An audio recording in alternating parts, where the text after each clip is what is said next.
29 Oktoba tunaenda kumpigia kula za ndio. Anakuwa diwani.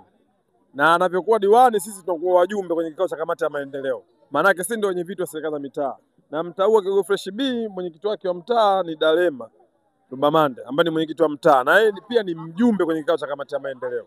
Kwa hiyo wakati anaongoza vile vikao vya kamati ya maendeleo kwa mujibu wa katiba ya nchi yetu ya Tanzania, wajumbe halali ni wenye viti wa serikali za mitaa ambao kwenye kata hii ya Pugu ina mitaa mitano, manake ndio wajumbe halali kwenye vile vikao. Wale wengine ni wasikilizaji. Kwa hiyo sisi tutakachokuwa tunakifanya, tutakuwa tunamkumbusha wakati anapita kuomba kula.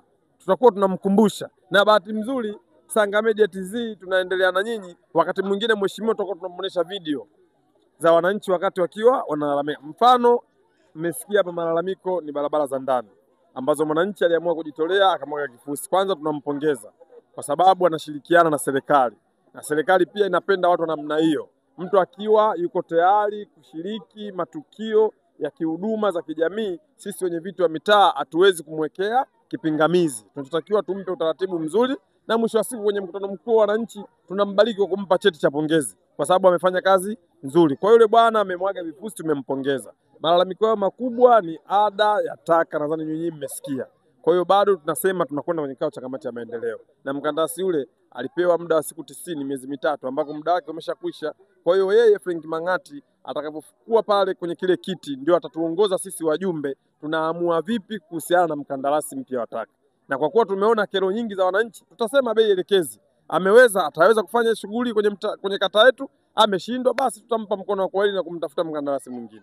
Tanzania itakuwa inafanya uchaguzi mkuu wa kumpata rais, mbunge na diwani. Vyombo vyote vya habari nafahamu. Tume Huru ya Taifa ya Uchaguzi wameshatoa maelekezo na matangazo. Kampeni zote nchi nzima Tanzania zitakoma tarehe 28 Oktoba. Tarehe 29 tunakwenda kutiki. Kwa hiyo maana yake ni kwamba nikuthibitishie. Na ndio maana leo utakuta barabarani kumekucha, vikosi vya polisi vinafanya mazoezi. Wanakuambia tarehe 29 wao ni happy birthday yao. Lakini kwa mimi nikuombe na nikuambie, sisi wenye viti wa mitaa wala hatuna shida. Kwenye swala la ulinzi, kila mwenyekiti wa mtaa ameimarisha ulinzi kwenye mtaa wake. Tuna kikosi cha ulinzi. Mwisho wa siku mimi ninachoamini kwamba tutaangalia ni kikosi kipi ambacho kinataka kusubutu kuvuruga amani ya nchi na tutashindwa kumkamata.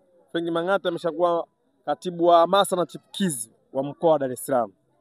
Frank Mang'ati ameshakuwa mjumbe wa jumuiya ya wazazi wa mkoa wa Dar es Salaam. Frank Mang'ati mpaka hivi sasa ninapozungumza na ni mjumbe wa jumuiya ya wazazi taifa. Ni mjumbe wa jumuiya ya wazazi taifa ambaye nafasi hiyo alishinda wakati wa uchaguzi wa kumpata mwenyekiti wa jumuiya ya wazazi wilaya ya Ilala. Lakini mpaka hivi sasa ninapozungumza na nyinyi ni mwenyekiti wa Chama cha Mapinduzi kata hii ya Pugu.